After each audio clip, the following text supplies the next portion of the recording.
All right, so this movie Geek Griff. This is for this review is for Sin City 2: A Dame to Kill For. I don't have a well, it's not true. I do have a Sim City shirt. It's in storage somewhere. It's Marv, I think, but it's somewhere in a sea bag in my garage. And I didn't feel like looking for it, but I had nothing else except this shirt. What is that? Is that my camera? It's like a smudge. I don't know. That's just the light that's. Oh, no, they did the light effect from the movie on the shirt. Frank Miller 300. Frank Miller, the Sin City. So I figured I'd wear this shirt because it's still Frank Miller and those awesome visual graphics that they always do in the movies. Kind of wish I hadn't paid for it. That didn't sound right. That's not that. Get your mind out of the gutter. The movie. Wish I had downloaded it or waited for it. It wasn't as good as the first one at all. I mean, the first one, a little too. There was more action, I think, in the first one, and it was more sprawling. This one kind of had it had a couple of stories, but it was more focused, if that makes sense.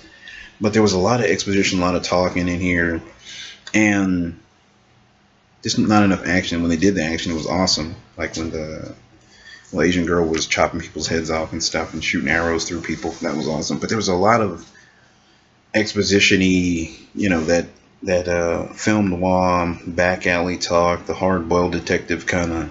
She was a dame that knew how to do such. You know, there was a lot of that, and it wasn't. It seemed like it was more of that talky talk gangster stuff than in the first one, and I was just kind of bored a little bit. Jessica Alba, dude, she's not. The more and more I see her in that part as Nancy, or in parts where they try to make her the hottie, the more I'm sure that she's not a hottie. She has been hottie to me since, and this may make me a little bit Chester Molester, sort of, kind of. Idle Hands. I don't know how old she was. I hope she was of age in Idle Hands, but I don't know if y'all remember Idle Hands, or that she was in it. She looked hot then. She looked hot in, I guess, the Fantastic Four. Her hottest was, of course, Into the Blue, of course, with the little sea-going diving movie with Paul Walker, her and James Caan's son, and some other two nameless, not nameless, but they're two random people that got killed or something, or that were more trouble than they were worth. But Into the Blue was her best performance. She's kind of a lightweight actress, and you know, Nancy is supposed to be an actual stripper in the hardcover, you know, the graphic novel, and she spends most of the time not showing anything. Although I don't know if I'd want to see Jessica Alba show anything, because she didn't do it for me. Not since, you know, Into the Blue. I think maybe she got skinny or something on a Hollywood diet and lost weight, or lost too much weight after she had the kids, so she went overboard. Now she's super skinny. I don't know, but she didn't do it for me. I like Joseph Gordon-Levitt's part, but it seemed like he was kind of sleepwalking through it. He's always that kind of too cool for school. I can't get that light off my glasses that way or that way.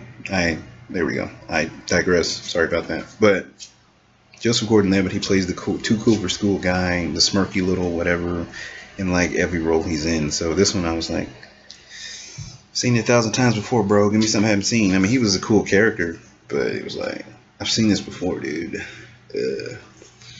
Not enough for Rosario Dawson. She kicks ass. Who was it? Eva Green acquitted herself nicely. Just a bad pill, dude. The femme fatale, making everybody do stupid stuff, man. This must have been some good ass nookie. But anyway, yeah, it just needed to be more action in this one. This was a lot more talky than I was used to. So that was the main thing about that one. Too talky, not enough action. The visuals were still there, still awesome. But I could have waited for video, and you should too. This is Movie Geek Griff signing out for my review of Sin City 2.